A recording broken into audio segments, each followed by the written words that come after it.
just okay. Welcome everyone to the May 2021 board meeting for the OWASP Foundation. So going very quickly in attendance, so it's myself, Sharif Mansour, Grant Ongers, Jubin, Martin, Corey, and Vandana as well. Owen has already said that he is going to be absent. So the first point on the agenda is to review the previous board meetings minutes and approve.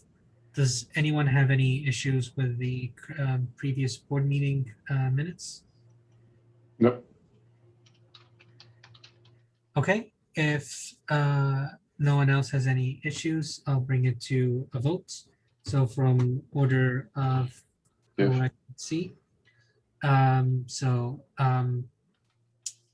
Grant, Yes. Jubin, Yes. Martin, Yes. Bill, Yes. Vandana, Yes. and that's a yes for myself. Okay, so moving on to the reports. Sorry, Martin, did you want to point anything out? Just wondered, do you have somebody to second the motion to approve?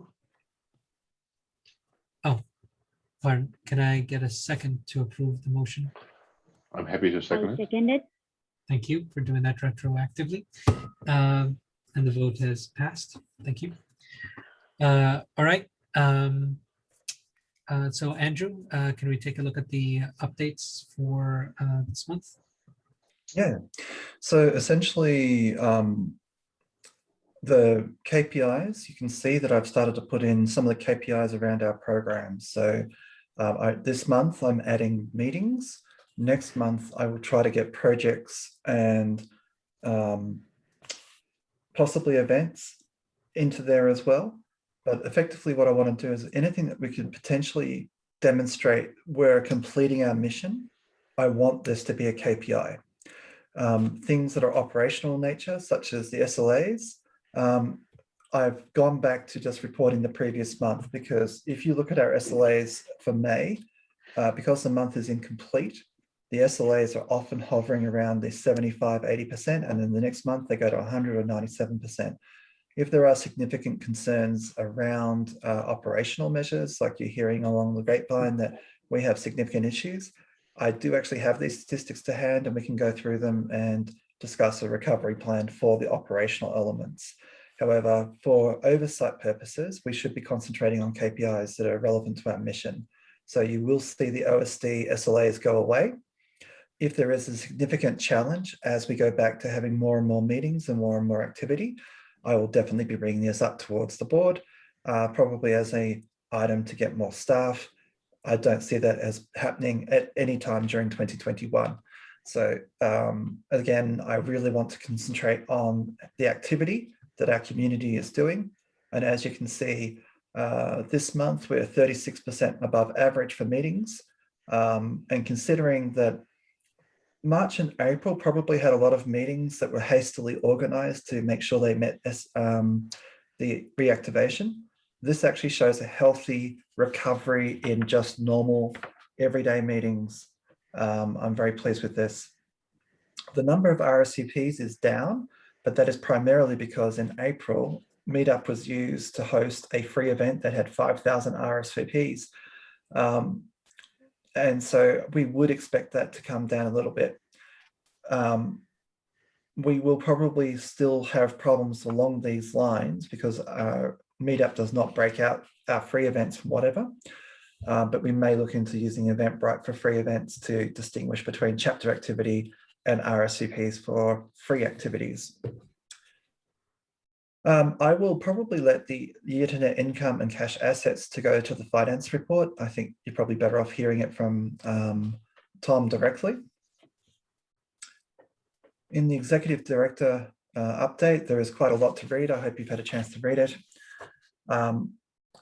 my biggest concern is, again, we're starting to get bogged down into day-to-day firefighting, and it is my goal to return us to strategic investment of our time. We need to automate many different things. I'm working on a design at the moment for automated chapter status. It was one of the feedback items for the reactivation project. The chapter leaders felt like they were being more or less held to a gotcha level of like, you didn't update this one thing and now we're disabled. That's fair. That's an absolutely fair thing. And as we go to automation, which will have a lot less flexibility, we will be actually needing to have this done. So I'm actually documenting what I need it to do now. And we may do like a proof of concept across a few chapters in the next month or two. By the time we come to automate the actual deactivation of inactive chapters, I want that to be in place and everyone knowing where it is. So the reason... So and I hear automate the activation of chapters. I know the reasons. I know we really want to, but is it something in our mission? We want to help them. We want to grow and nurture and help, and not to use a stick. Correct. And so part of the actual automated chapter status is, at the moment, it's far too hard for us to go through the 359 active and inactive chapters. It's not even realistic to do it once per month. We need a way to be able to say to chapter leaders, these are the exact problems that you have wrong. You don't have 2 leaders. You haven't met in a certain period of time. You're in danger of failing. By automating the status, we can actually get the information into the hands of leaders for them to take corrective action before they get deactivated. I'm really quite concerned that we don't have a way to do this at the moment. Again, terminology, it's a very negative approach. So corrective action, you're failing and being compliant. I think we should kind of change to, we have to help you, we have to guide you, rather than to punish and sanction. It's to indicate and support. Yeah, and so as part of that, we have changed the process of reactivation so that if it's just a technical issue, we will go ahead and fix it. I fixed 7 of them last week, for example. There should be no reason why a chapter is deactivated, just simply because they have failed to put a space in or have a spelling mistake in their website. So we will be taking on that more positive role, but we still need to help them understand when they're in some difficulty, and then that then leads to assistance. So yes, it should not be then, maybe it's not, it's indicated that it's not active. It's not just to then delete, but then to see how can we reactivate it, reinitiate. Mm-hmm. It's just removing it. The thing is just not helping our mission, right? So right then, one of the things we talked about, Martin, is that if a chapter was to automatically become deactivated, it would not be, we would never delete the chapter. What would happen is that the page would indicate that the chapter is currently inactive, with a button to allow somebody to go and reactivate it, including the individuals who are currently involved, right? But again, the naming, if you are deactivated, that sounds like negative, like being concerned, or so I just want to hope that we can go to a positive attitude and a positive wording rather than the punishing. And so the phrasing should be, is currently inactive. Yeah. Yeah. Okay. Okay, so I will take that message on board, Martin. That is one of the things that we're trying to do here, is to make sure that no one falls through the cracks, that they have every piece of help they need. When I've been meeting with the chapter leaders, I have been concentrating on giving them that positive message of, the chapter committee is here. Here are some resources. Here is a speakers bureau. If you feel like you're in trouble, please come talk to us, not just go silent, you know. So that was pretty favorably received by most of the people I met. We obviously do have some ways to go in improving our processes for reactivation. I just want to keep on moving. Progress on the trademarks hasn't happened. We actually have registered under the Madrid Protocol in 13 countries, but we've had to do it separately in Chile and Argentina. The reason for this is that they don't participate in the Madrid. I decided against registering in Dubai because it was nearly half the overall cost of the rest of them. Now there is a 7-month waiting period, but once that's occurred, we will have them registered in all of those countries that I've decided to do. That covers us for places like the UK. It covers us for places that we've held large organizational events in the past. It will help us enforce our intellectual property rights in most of the places we've done stuff in the past. And I hope that as we become healthier, we might be able to extend this to other places. However, the main goal right now is to fill out the details of how do we actually sell these trademark licenses, and actually how do we actually make the OWASP event licensing work. So that's my next phase, is to actually make sure that we've got a trademark program in place. And I think the first step is to actually include it as part of a corporate membership revamp. That way we've got an incentive for people to become corporate members while we sort out the details of licensing just the trademark. Okay, the corporate membership review. We have definitely lost some sponsors due to the 25K limit, and I don't want to argue with anyone about what they earn. It's rubbery figures from some, and others just find it offensive. I would strongly recommend that we don't do that ever again.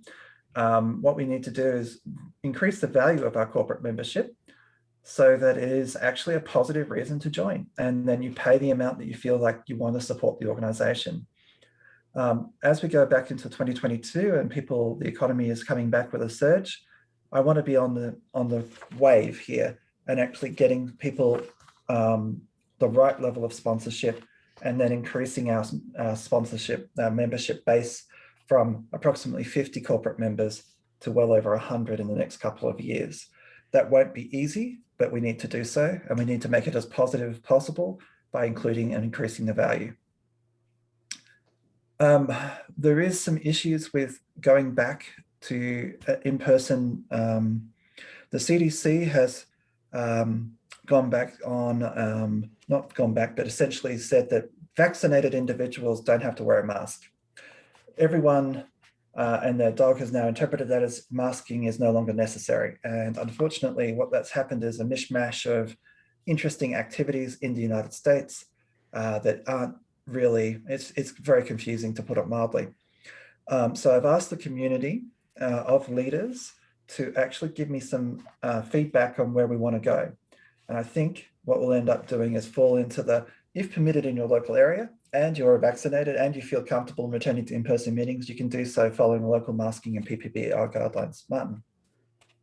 I would generally hold to have any rules, but having the local government rules be followed. Right? It makes no sense that we come up with rules how we follow it. It should be following the local governmental rules, right? Yes, that's exactly what I'm saying. I have a meeting with Meetup tomorrow. I've asked them, I don't want OWASP to hold any health information at all. It's not for us. I don't want our volunteers at the door to basically demand access to a vaccination record. I think that that'll just lead to violence in the United States, and in many countries, there is no such thing. Also, in certain countries, you can't get a vaccination for love or money. So what I'd like to do is work with Meetup on developing a acknowledgement that their lawyers can approve, that essentially says, I agree that I'm attending this event at my own risk, further, and then have some mechanism to actually not keep that record, but essentially by attending, you're agreeing that these records are at your own risk. Yeah, that's something what you call it. That's a word for it. I forgot about it. But still, is it something that we need this Vectors Meetup because we can have it as a disclaimer? I would just want a standard wording that our event organizers can do. We cannot get insurance for COVID. If someone gets sick or dies at one of our events, and that's the only thing they've ever done in the last few months, they could point at us and say, hey, you owe me something. Here's my hospital bills. I don't want to be in that position. Can they, if we are obliged to the local government registration? Local government, what, sorry? When you are applying to the local government legislation, if your country says that it's allowed or not allowed under certain circumstances, and you are compliant to the circumstances that are requirements, can they blame you? I don't think so, but I just want to make sure that's why we're having a meeting. So we're meeting with our representative from Meetup tomorrow. I think many people who are trying to organize meetings could go back to meetings in person a lot sooner if they had some certainty around a button that people could check and say, I'm attending at my own risk. That's all I really want. I don't want that to be enforced at the door. I don't want our local leaders to be forced to go back to meetings if they're not comfortable. And honestly, it needs to start with, if permitted in your local area. There are plenty of places in the world, but it's not permitted right now. Hey, Okay, Andrew, thanks. how do you feel about, for the time being, requiring, if you're gonna have a local meetup, to still stream it for those that want yeah. to? Like that we should require that of them? Like, if you want to go back to Yeah. in-person meetings, you are required to continue streaming. I think it should be Absolutely. always encouraged, right? Yep, 100%. And in fact, that's the last part of that paragraph there is, we must continue hybrid and online only. And to my mind, if I was a individual at high risk, I can't get vaccinated, I'm sick, like a cancer patient or whatever, I won't attend, but I still want to go. So it should be an option. But there's a lot of chapter meetings too that already that they have, even when we had in-person meetings, that they were recording it and putting on our YouTube channel. So I think that's something it's a gain and some lessons learned how to do that in this time, that we should continue in real life meeting time as well. There was a bunch of discussion on the leaders board a few months back about the difficulty in doing actual streams properly, and obviously DevSops, for example, has figured it out on how to do proper streaming of events. Can we give some guidance to chapters on how to do this? I don't have this problem because I have a small chapter, so the free Zoom ones work just fine for me, but some of the large chapters are running into. Yeah, London has provided some guidance, and I know Sam is on the chapters committee. Unfortunately, he is out right now, but I can check because he's written a whole bunch of support in the Git repo for the chapters committee. So there are already some resources like PowerPoint slides and various areas there, but we can double check if there's some guidance on how to do it, because the way in London we do it is that we get Zoom to stream to YouTube, and then it stays in YouTube, and then you just close the stream and you're done. So there are ways of doing that for sure. Yeah, that's I think what DevSops does. I want to show you that StreamYard are coming up with a corporate account soon.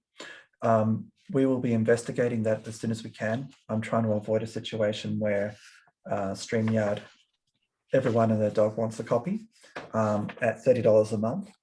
I will be investigating whether or not we can do what we do with Zoom, which is have various rooms or StreamYards available for multiple chapters to use. So from my perspective, that's going to be very helpful. I'm looking forward to that coming. Where's my chat window? I saw a chat. Oops. Dawn just reminds me that we need to make it very obvious that once a chapter has had their meeting, they're to remove their recording. We'll make that as part of that advice. We have a problem where many of the Zoom rooms are full and no more cloud recording can happen because people aren't clearing it out. So we would like within 2 weeks for that recording to be deleted. Okay, that's mine. I'm going to pass it over to Tom. Any questions before I do? I do. There's a couple of things I have. So I was looking at, April's meeting, and there was a table of what you've done this month, what you're going to get done, and so on. So I'm looking back at last month's deliverables, and I wanted to ask on a couple of updates. So the membership portal. Harold, how's it going? We are finishing up the last stages of testing.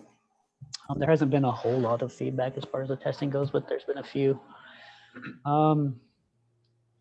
The idea is to roll it out along with the membership email updates so that we're giving while we're taking away. So I think, Andrew, we decided July 1st is what we were looking at. Is that not right? We need to make sure it's in place by then, yes, and it should be well tested. Yes. Sorry, what are you taking away? Clarify. In order to maintain membership, the benefit of the email address being tied to membership, anyone who is not a member, leader,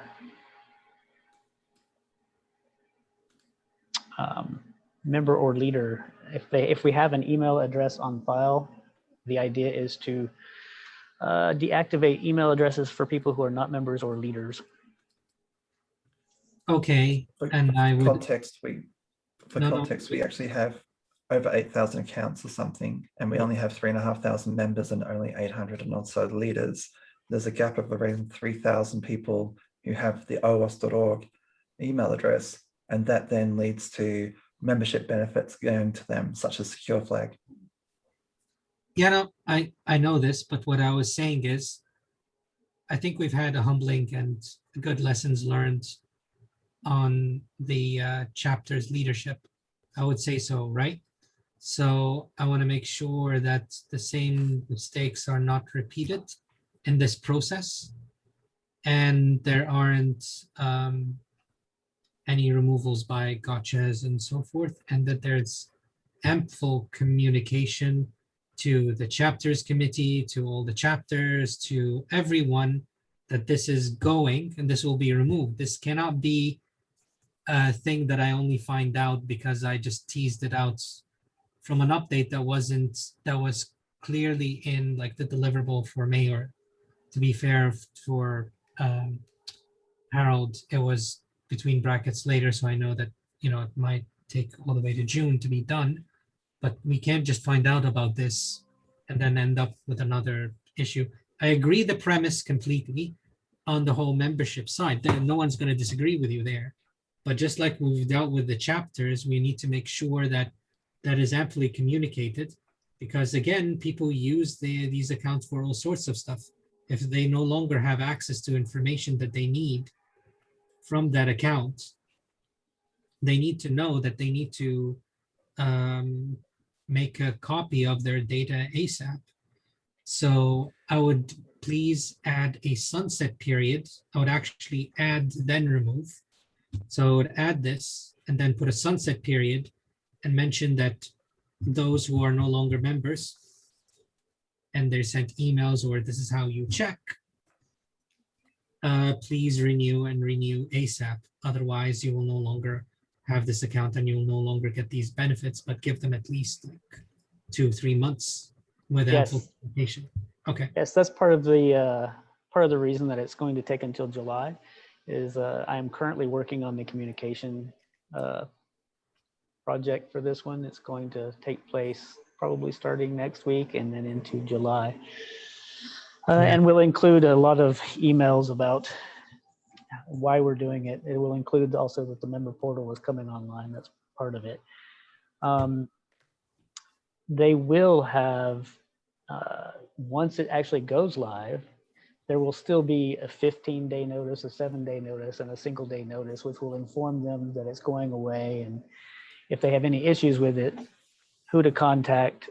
And also it will give them the option to renew membership on that as well. I would go slightly further and make sure the chapter committees are known so that that can be circulated. They'll be circulated on social media. If anyone does an update, they all need to know this. Yep. Just simply because we don't need another explosion. And this one is at least 5,000 users. So this is also to protect you all and to back you up. And so by the time the sunset period is done, we can say that we have amply done everything in our power to make sure that this has been done with the utmost care.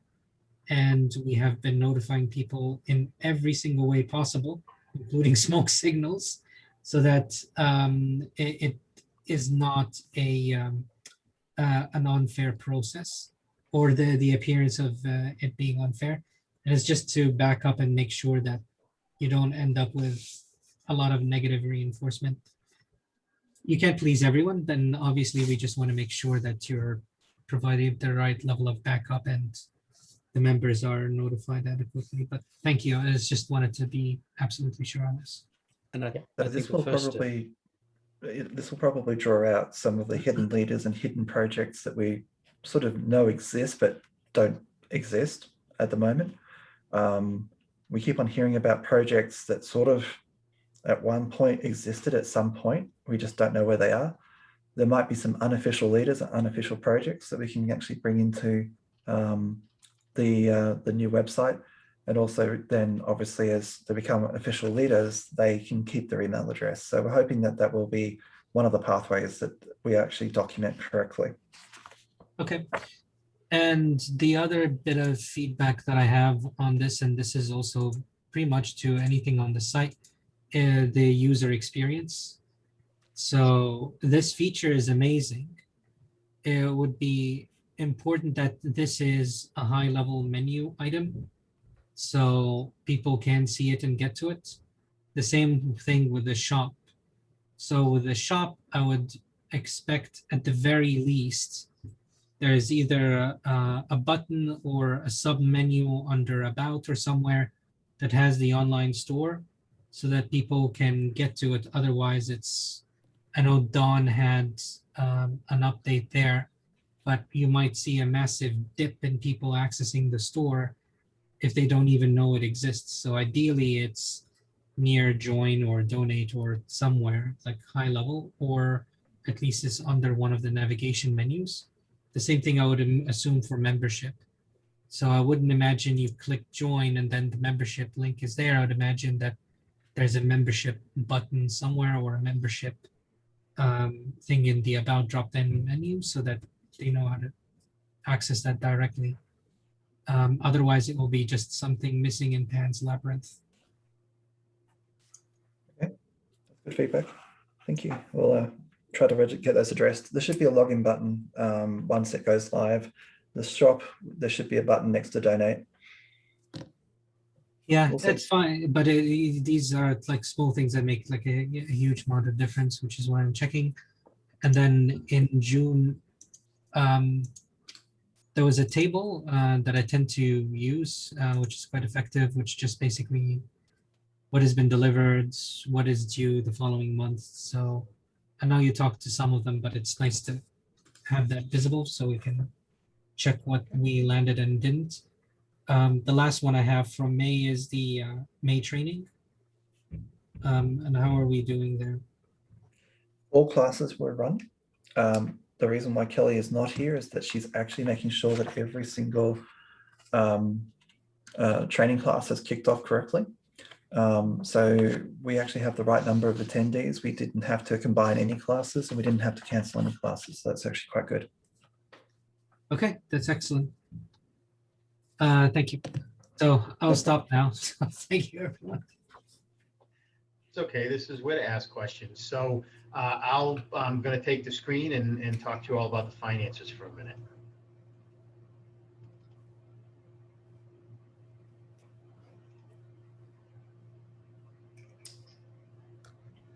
Okay, can everybody see my screen? Yes, we can see. Yeah, I'll make it Yep. not an eye test. Okay, so Andrew had put up the narrative and this spreadsheet, so I'm not going to read through it, but I'll make a couple of notes. Our bank balance is still holding over $1 million, which is good. The AR came down about 23,000 or so got collected, which is good. Our prepaids are kind of holding steady. A few things we put out for possibly some events, and our net assets are total assets are at almost $1.4 million. Our liabilities have gone down. The AP was only 21. We have put in for forgiveness for the PPP loan, which we're hoping to see any day as soon as the federal government rules on it. I did like seeing that the deferred revenue has gone up a little bit, which tells me that people are registering and we're getting some sponsors for the events that we have coming up. Our equity section, again, is still holding over $1 million, and it matches our total assets. So with that, I'll take any questions on the balance sheet. Okay, not hearing any, I'll take a. Sorry, Oh, sorry, Tom. I was just trying to okay. give time for others. No worries. Andrew, I was look, and you're going to it actually on the board summary page. Maybe you'll get to it. So I'll ask my question after that. I thought you were done with the whole thing. I was done with the balance sheet, but I'll take Got a it. profit and loss Okay. statement. Okay. And let me make this a little bigger for everybody. Okay. So for the month of April, as you can see, we were over budget in our earned revenue by a little bit, which was good. The conference income was a little higher, and membership was a little higher. We're still trailing on trademarks. The other good piece was we were also under budget in expenses in just about every line, except for a couple of these have to do with allocations for how we break out the staff costs by different departments. So it's off a little bit due to rounding. But from an earned perspective, we were $22,000 ahead of our budget on net income. It's the same for the quarter because April's the first month, so that will change next month when I combine April and May. And year to date, we're still holding in that we're about $70,000 ahead of revenue. Again, all three of the big revenue categories are ahead at this point. So we're hoping that continues, but at least 4 months through the year, we're ahead. All of the lines, with the exception of the professional, which has to do with some of the legal fees we've been incurring, are a little over. All the other lines are under, which means we're really holding and doing better than our budget as far as holding expenses in line. The fundraising is a little bit over, but not much. And as you can see, we had budgeted to be about $153,000 deficit through 4 months. We're actually only 34 or $119,000 better than our budget for earned net income. So with that, I'll stop and take any questions on the profit and loss statement. I have a question for Andrew. Andrew, we were under on our spend. Is that because of all those extra money's just not going to projects that need it, or it's just nobody asked for it? Nobody's asked for it, but also there are some projects who've asked for things that aren't within our expenses policy, the old one or the new one. And we have tried to work with a couple of project leaders on getting them to apply for grants because they have sponsorship income. That is the appropriate way of doing expenses. And at the moment, we're just not seeing a lot of chapter expenses because they're just still virtual. So the way that we did our budget is we divided many of the expenses that occur every month, divided by the month. So if, say, for example, we had $64,000 in chapter expenses, we divided it evenly across the year. And they just haven't been spending at this point, but I'm expecting it to pick up dramatically at the end of the year. And so it'll even out by the end of the year, I believe. Okay. And But we also have been doing much better at income from sponsorship for events. In particular, the 20th anniversary is doing very well. Okay. And I don't know who can answer this, but I just want to make sure we're not at risk of, because we're supposed to be a nonprofit, we're not at a risk of having too much quote unquote profit that isn't getting invested or earmarked for It comes spend. down to the ratios. If we're spending approximately 80% of our income on program, we're fine. That's good levels for donations and donors and charity, like folks who want to do bequests or whatever like that, they can pick us. We're not going to be there this year. It'll probably be closer to 75%. Non-profit doesn't mean no profit. It means that you must demonstrate spending on your programs. And we're definitely doing that. I don't think there's any issues with that. So Jubin, I have this question asked of me quite a bit with the 70 plus clients I work for. So the way I usually explain it is nonprofit status is an IRS tax designation, not a business practice. So to Andrew's point, as long as no individual or organization is receiving any of the profits of a not-for-profit, because the board owns the not-for-profit, it's a non-share corporation. So we are really a corporation. Then you're not, and you're spending your funds on your mission, then you're not going to have any issues in taking it a step further as a public charity. We're a 501c3. To Andrew's point, it's usually an 80-20 split, where if 80 cents of every dollar is going towards the programs, you really won't have anybody asking any questions. We're close. But if you think about the last year that we just had, if we had no reserves, or you were a not-for-profit that had no reserves, I'm seeing a lot that unfortunately have to dissolve because they were too close, had no reserves, the pandemic hit, and now you have an issue. But that's a great question as far as, you know, asking about whether we're in line or not. And just a dumb follow-up question. If we get the PPP forgiveness loan, is that going to throw off our ratios substantially? No, what that will help is we budgeted for about $100,000 deficit this year. Okay, because we're on the accrual method, which is earned and incurred. That will, let's say everything happens exactly the way that we budgeted it, that $112,000 will reduce the $100,000 deficit. Got it. Yeah, we deliberately didn't We assume. didn't budget for it that way, but we're hoping it happens that way. And Yeah. Similarly with the EIDL loan that we've just gone ahead and applied for, there's no guarantee that we're going to get it. It only provides us a cushion if we need it. If we don't need it, we can pay it back. Right, with no penalties.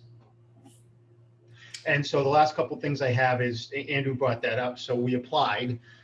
I spent a few hours last week trying to find out why, because the letter doesn't tell us why it was declined. And in actually talking to some people at the Small Business Association, one gentleman told me if he had a dime for every time he got one of these phone calls, he could retire. It's a glitch in what the federal government does. They don't tell you why they decline. Then you file a reconsideration and hopefully they'll tell you. I took it a step further and put in a specific request to the area supervisor and that for the processing center that we went through.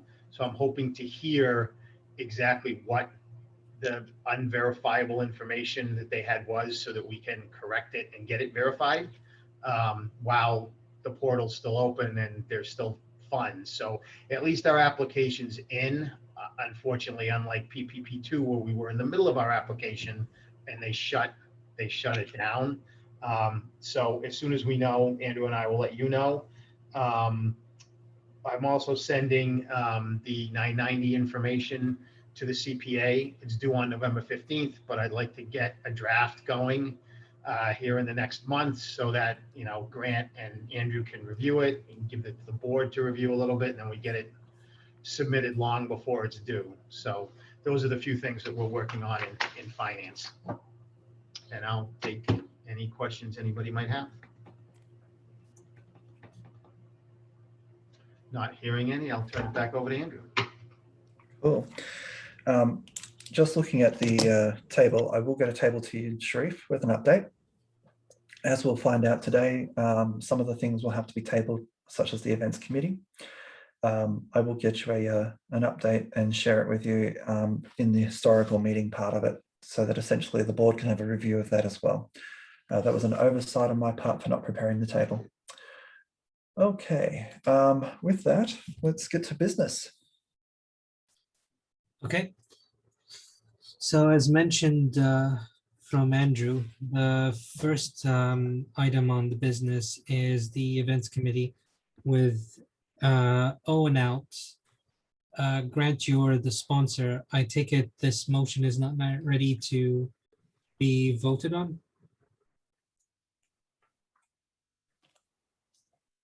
Grant? So the events committee charter is the first motion. Yeah. The first time I've heard that it needs possibly to be tabled. Andrew, is there a reason you want to table this, or that we might need to table this? So generally when the committee policy requires people from the committee to be here to answer the board's questions to be formed. Secondly, there is no events committee. It hasn't been organized. They haven't Okay. finalized the draft. So there's two elements to this. One is that we only have one volunteer at the moment. We need at least two. And the second is I don't believe that the folks who would be on the events committee have finalized the draft. The draft is pretty solid. It's based around the project one. But at the end of the day, without someone being here to represent the proposed events committee and without a second leader for the events committee, I don't believe we're ready. Okay, I will reach out because we have had a couple of individuals who put their hands up to say they're prepared to get involved. It will mean that they will have to change their stance on other committees because generally, unfortunately, it's the same people. Well, I'm glad that we have a number of individuals who are very keen to be involved in things, but it tends to be the same people who get involved with a lot of the committees. So I'll reach out to them and make sure that we get the leadership sorted. Okay. That's the main thing. Once we've nominated those, they need to come to the next month's meeting, and at least one of them to the meeting. Yeah. One question. I hope you can hear me. I have to change speakers. So, what you say, Grant, is actually a typical problem that people want to be involved in several committees. Yeah. Do we have anything that prevents people to be involved or be on leadership in too many committees, or don't we have that? I think there's no limitation on number of leadership positions you have, right? Do we No, need so that? specifically with committees, there is a limitation. You can only be a voting member on one committee. Okay. And the reason was to avoid shadow boards forming, right? Essentially. Yeah. Okay, The so board conscious is of already- time as well, because we have a few more items to Move on. cover. If this is going to be tabled, then I'd actually like to move to the next motion. If that's okay, Grant? Okay, so this is going to be pushed to June, right? Yes, and Juben and I will make sure that we get the right team together first. Okay. Before then. No problem. Okay, so the next Sorry, motion, Juben, volunteered. actually, yeah, there used to be a screen share. Let me share my screen.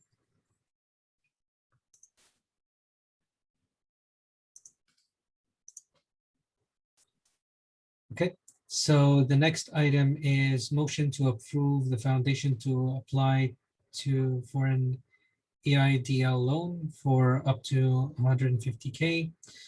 That's been sponsored by myself and seconded by Grant. So the feedback was from the foundation to apply for a very low interest rate loan for the foundation. This is also due to COVID, but essentially it's the interest will amount to the repayments will amount to $5,500 repayments over 30 years. But it will provide $150,000 loan that would put us in a good position for AppSec Dublin 2022, San Francisco, and LASCON 2021. I'll open up the floor for questions and also for Tom and Andrew to answer your questions on this motion. Martin? You haven't read out of the motion, so the motion start with resolved. So I wonder about the grammar. So what is resolved and what So you the read out the full, motion just the discussing? phrasing. yeah. It's just the wording resolve. The foundation is permitted to apply for a EIDL loan with a maximum value of $150,000 to be paid back per the loan terms of 30 years at 2.7 APR. The loan shall be earmarked to pay for event expenses, primary event location deposits, and installments. Just one small point there, Sharif, it's up to 30 years. So we have 30 years to pay it back. There is no problem with us paying it back sooner. There are no penalties that will be applied if we did. Okay, and Tom? Two quick things. So Martin, I can explain why this is needed because I have a couple of other clients that have gotten the loans. 6 months after you get it, they come back and want to see a resolution from the board that the board voted on it. So Andrew and I talked about it. We wanted to put this up front than having to do it after the fact. The second thing, to expand a little bit on what Grant was saying, I checked. I'm being told that there is still, like last year when these went into effect, the first year is interest free. So there's no payments and there's no interest for the first year. So if we were to get it in July or August, we could theoretically use it if we need to. The events do well, we turn around and give it back and pay for it before it even really starts to become due and interest is being calculated on it. So I just want to put those two things out for everybody. I just wonder about the wording that starts with resolved. Isn't that that? That's just because of Robert's rules. Yes, and they require a board resolution, so we started it with the word resolved. Yeah. There's a form of a motion in the Robert's Rules of Order, and it starts with resolve. There's another form as well, which is better for parliaments. Does any of the board have any further questions as well? Grant, Bill, Juben, Vandana? I definitely don't have questions on this. I'm a huge proponent of us having access to this loan if we need it. I just want to be careful about loans. So definitely when we need it and have it, then we can return it. It's good. Mhm. But I think that we should be very careful and treat it as something we should not use if we don't require it. Absolutely. So Martin, just to let you know, if we get it and when it comes in, it's going to be segregated in the money market account that we have, so it will not be included in operating. You'll be able to see it specifically on the balance sheet. And if it gets used, we'll come back to the board and say, okay, we need it for X, Y, and Z, so that the board's fully aware of what's going on.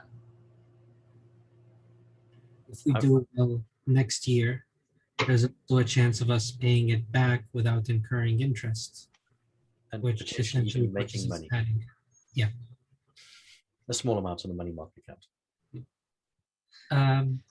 Okay. Any further questions? We I have a an- general. Sorry, Juben? Go on, Mark. I just have a general question for Andrew. Andrew, it's not specifically about this loan, but it seemed when we were exchanging emails that some of these are time sensitive. Do you think we need to come up with a process to allow for these votes to happen more virtually and asynchronously for We do time actually sensitive have loans? We actually do have an e-vote procedure, and that I've formalized. Essentially, if there is a motion that needs to be brought up, I still need 2 board members, one to sponsor and second it before I can present it to the board. But I will talk with Sharif and Vandana before requiring an e-vote on an urgent matter. If it's to do with finances, I will definitely be hooking in Grant. Fundamentally, we've done a number of e-votes over the last 12 months. If this was necessary, like if we needed to get this done post haste when we met at the board prep meeting last week, you would have seen an e-vote on Tuesday last week. Okay. Yeah. I didn't know if there were rules around e-votes and finances or not. There are. Yeah, and to be clear, we also asked Andrew on the board meeting because of, do you have time sensitivity or can it wait until next week? Well, this week, which is why it's on the board meeting. Got it. Okay. Just So- one final item. So Tom, in Europe, we now have above certain limits, negative interest. So you actually pay money if you have money on the bank account. Is it something you have also in the US?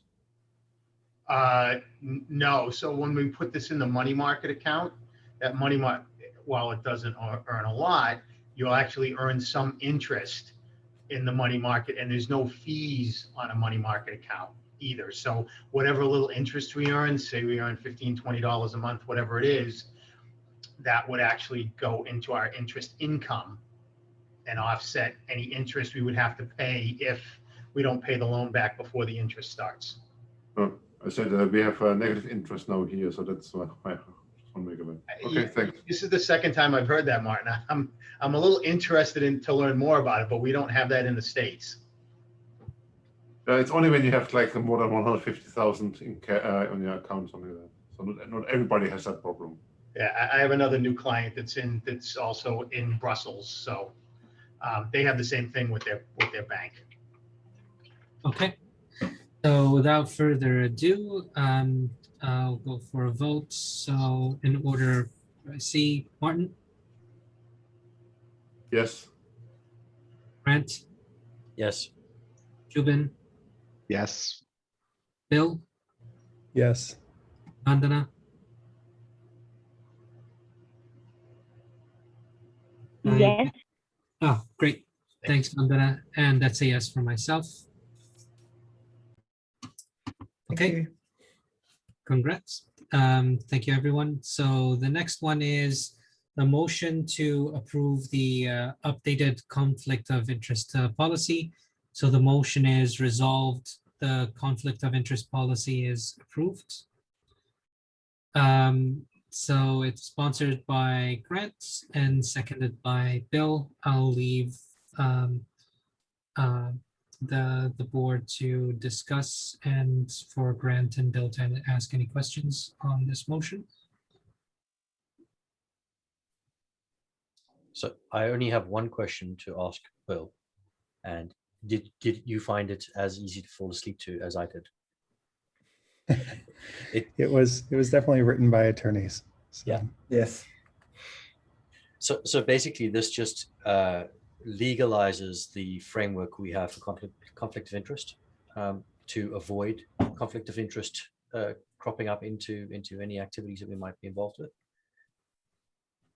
It's a requirement. It's something we needed to do. It was something we asked our lawyers to look into, and they've written it up. And I believe it to be sound. Yeah, and given the issue we've had in the past with conflict of interest, it's a good step in the right direction. I agree. And it was written by attorneys, actually. Yes. It Yeah, was. our attorneys wrote it. Wow. We paid them too much money, but That- we paid them that's for it. that's why when Tom went over the budget and it said we had some legal costs in there that were more than we were expecting, this is part of it. Yeah. But it definitely shows that it has been written by legal people, so much better that we could have done. Perfect. Yeah. job. Yeah. It was a good investment. Yeah. So actually, this is not related to this motion, so I'll table it to sort of announcements on other business. But are there any further questions on the motion? Going once, going twice, great. All right, so I'll put the motion to a vote. So also in order again for board members I can see. Bill, Yes. Martin, Yes. Grant, Yes. Vandana, Yes. and Jubin. Yes. And that's a yes for myself. Thank you. Okay, Let's so get on that comment, updated. announcements and other business, you did bring something, well, you did bring something up during the discussion on the policy, which is it was written by lawyers. The bylaws, the lawyers provided some feedback. We did approve as part of a consent package in the past, some small changes that the lawyers recommended. But what they also recommended is the creation of entire sections. And unfortunately, some of these sections will actually require lawyers to write them.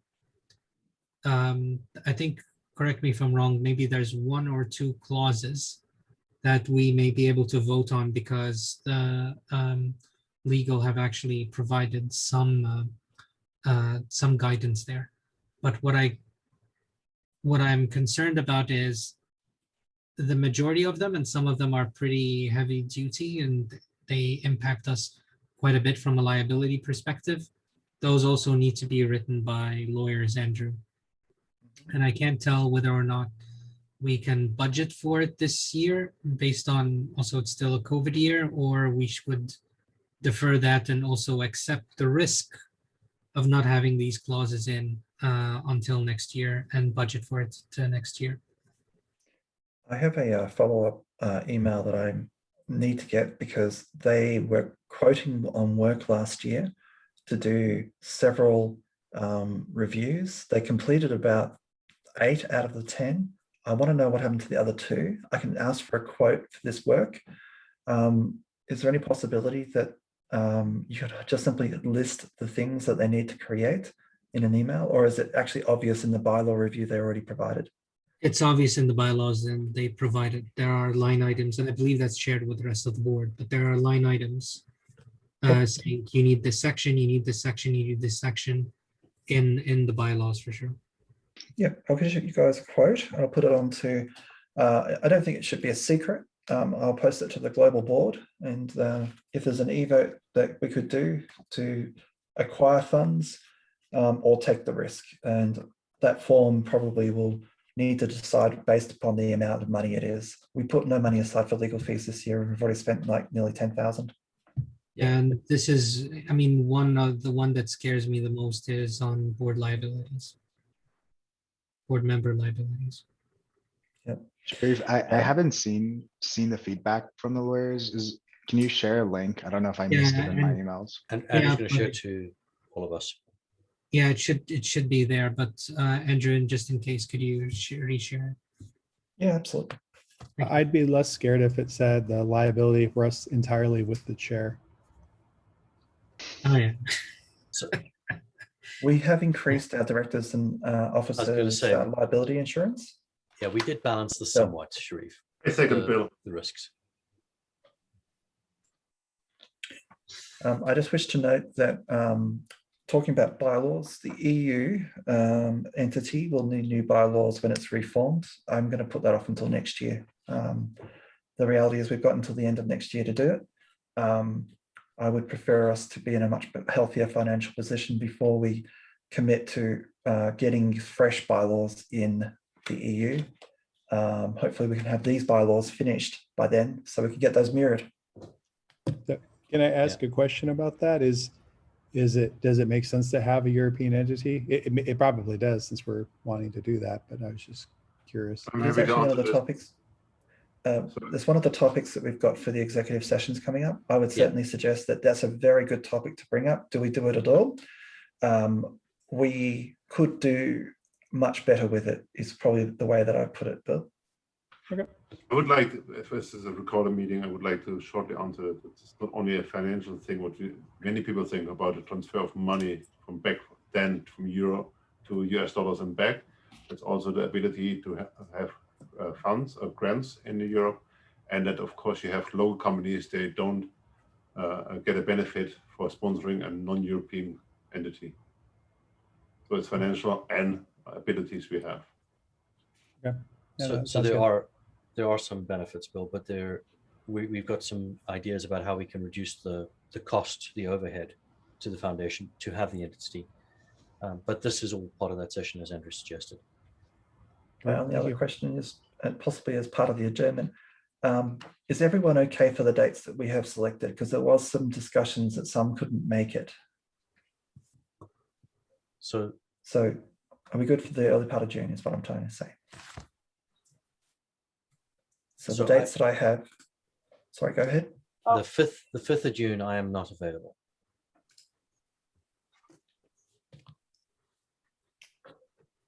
Okay. Just gonna check, was it on Doodle? Yes, it was. Yeah, then I must have voted on it, so it should be fine. So I voted that it was okay, but it was so long in the past before the decisions were made as to the actual dates. Unfortunately, my wife is dragging me to Bristol for the weekend, so I'll be looking at bank ski. If we move the 5th to the 19th or whatever, the 2 weeks beyond that, I can make that too.